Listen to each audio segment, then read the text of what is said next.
Confirmando 7h48, o Jornal da Itatiaia entrevista a partir de agora mais um candidato ao Senado por Minas Gerais. Hoje estamos recebendo Bruno Miranda. A entrevista terá duração de 15 minutos. Você pode acompanhar pelo rádio 95,7 FM, 610 AM, no aplicativo, no site, na TV a cabo e no YouTube. A entrevista será conduzida por mim, Eustáquio Ramos, pela Kátia Pereira e pelo Lucas Ragazzi, que é nosso colunista de política. Bruno Miranda nasceu em Belo Horizonte, tem 42 anos, é dentista, professor de história, está no terceiro mandato como vereador em Belo Horizonte e é presidente do PDT na capital. Concorre ao Senado pela coligação composta por PSDB, Cidadania e o PDT.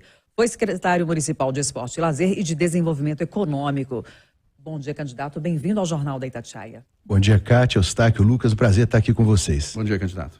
Candidato, na primeira pesquisa eleitoral, dentro da margem de erro, considerando, claro, o senhor chegou a aparecer até em segundo lugar. Agora, nos últimos levantamentos, o senhor caiu de 6% para 2%. O que aconteceu? O senhor acha que dá para recuperar até o dia 2 de outubro? Kátia, a ideia é essa, né? A gente costuma dizer, parafraseando o meu candidato a presidente Ciro, que pesquisa é fotografia e a vida é um filme, né? Acho que as pessoas agora, nessa reta final, é que de fato vão definir o voto, sobretudo para o Senado. Pesquisas indicam que 60% a 70% das pessoas ainda não têm candidato ao Senado e vão definir nas últimas 48 horas. A esperança é essa, né? Nós temos um programa novo de TV indo ao ar a partir de amanhã, vamos intensificar nossas agendas, e, enfim, na internet, rede social, entrevistas. A ideia é que a gente consiga reverter esse quadro. Mas preocupou aí a campanha, essa queda de 6% para 2%? Claro. Toda oscilação para baixo ela é preocupante, né? Talvez eu não tenha a visibilidade na cidade que outros candidatos têm, né? Por conta de infraestrutura mesmo financeira. E aí isso pode também, de certa medida, influenciar na pesquisa, mas a esperança é que a gente consiga, com ideias e propostas, chegar no eleitor. Ô, candidato, a sua candidatura foi decidida de última hora. Não passa a impressão de que o senhor não tinha um projeto claro, não tinha essa pretensão de ser candidato ao Senado, e isso não gera uma insegurança no eleitor? Pois é, a minha candidatura foi definida próxima à eleição. E a gente não fez pré-campanha, né? Mas isso também me dá um alento, né? De que mesmo assim, com toda essa dificuldade, a gente saiu muito bem posicionado nas pesquisas. Obviamente pode ter faltado um pouco de planejamento por não ter tido esse tempo anterior, mas eu acho que o objetivo, que é passar uma mensagem de importância da democracia, de valorização desse período democrático, de respeito às opiniões contrárias, eu acho que isso eu tenho conseguido passar com a mensagem que eu estou veiculando, tanto no rádio, na TV e nas minhas redes sociais. Candidato, o senhor atuou como secretário de Desenvolvimento na Prefeitura de Belo Horizonte no primeiro mandato do Alexandre Calil. Depois se tornou líder de governo agora na gestão do Fuad Noman, que sucedeu. O Calil era vice dele. O PDT, o seu partido, tinha uma relação até próxima também com o Alexandre Calil, que inclusive o Calil apoiou o Ciro Gomes na eleição de 2018. Como que foi esse afastamento do senhor e do PDT do Alexandre Calil? O que aconteceu para que vocês não estejam caminhando juntos hoje? Você, inclusive, apoia um candidato rival ao Alexandre Calil, ao governo de Minas. Pois é, Lucas. Nós sempre tivemos uma relação de muito respeito com o Calil. Eu fui secretário do Calil na primeira gestão do Calil.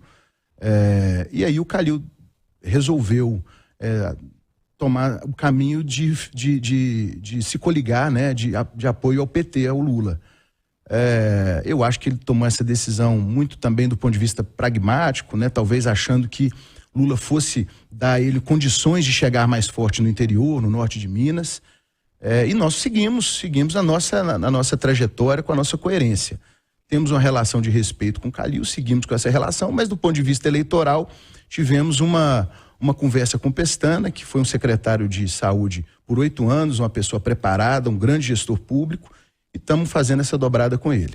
Essa associação com o PSDB, o Marcos Pestana, que por muito tempo rivalizou com a esquerda em Minas Gerais, isso de alguma forma acha que te atrapalha em busca do eleitorado, desse eleitor mais à esquerda, o eleitor que se associa mais ao Ciro Gomes e ao ex-presidente Lula? Eu acho que não. Eu tenho um posicionamento aí durante toda a minha vida política, estou no PDT desde os 16 anos, então assim, eu tento manter uma coerência. O PDT já teve com o PSDB aqui em outras oportunidades, né? Aqui em Minas apoiou a Anastasia, E agora a gente fez essa coligação com o PSDB e com Cidadania. Então, eu acho que não atrapalha e a gente consegue passar a nossa mensagem também com independência. Divergimos do PSDB em alguns aspectos, do ponto de vista programático, mas a gente tem toda a liberdade pontual que a gente diverge e fazer a nossa plataforma de mandato dentro do que o PDT e o trabalhismo acreditam.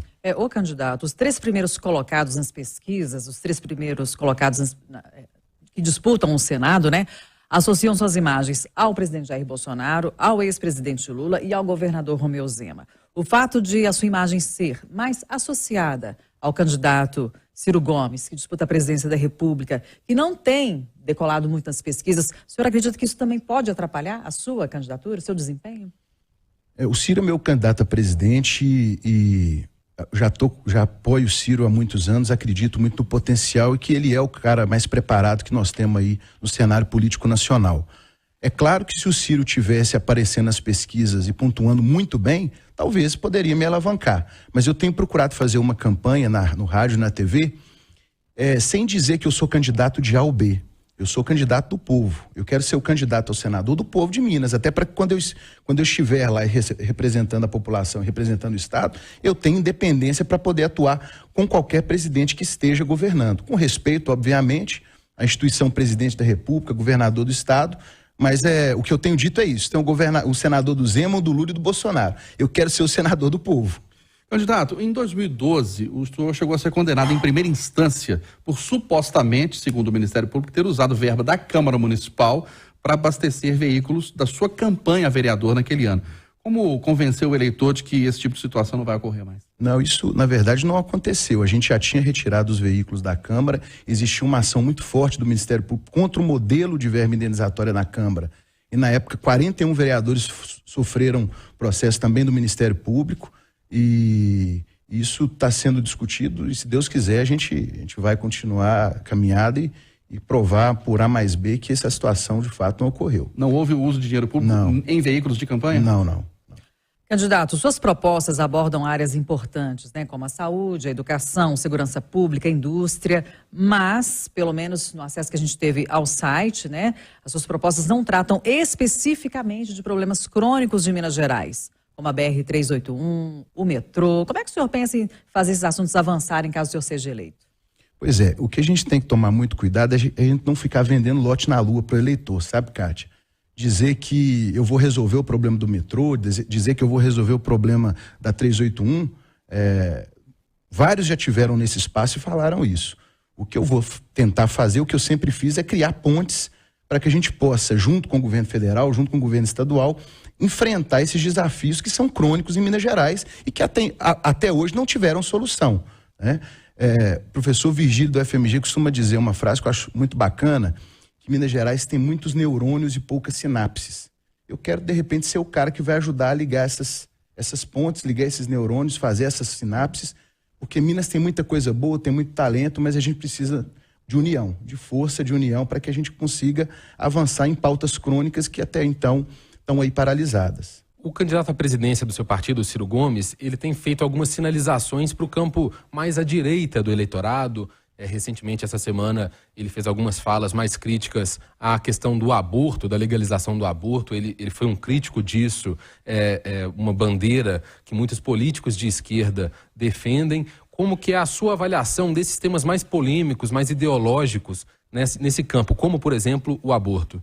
Pois é, hoje é interessante que as pessoas sempre tentam te colocar numa janela, assim, ou numa gaiola, né? Você tem que ter uma opinião rígida a determinado aspecto.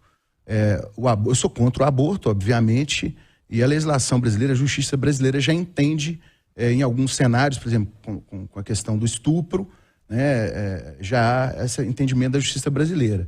Então, eu acho que cada caso precisa ser analisado. Obviamente, eu sou contra o aborto e a justiça já trata dessa temática, né? Então, hoje, o tempo todo, as pessoas tendem a te colocar numa janela, numa posição de opinião rígida sobre qualquer tipo de assunto, né? Eu acho que está faltando esse debate, esse diálogo, para que a gente possa avançar nessas polêmicas aí da sociedade, sobretudo de costumes. Candidato, o senhor é dentista, né? É da área de saúde, assim como os enfermeiros. Se o senhor fosse senador ainda esse ano, teria votado a favor do novo piso salarial da enfermagem, como foi aprovado, sem a definição da fonte de financiamento da medida?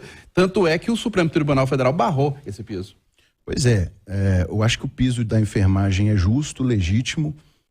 Nós tivemos aí um momento de pandemia e a enfermagem, os auxiliares nunca foram tão importantes e fundamentais para a nossa vida e para o cuidado da nossa saúde.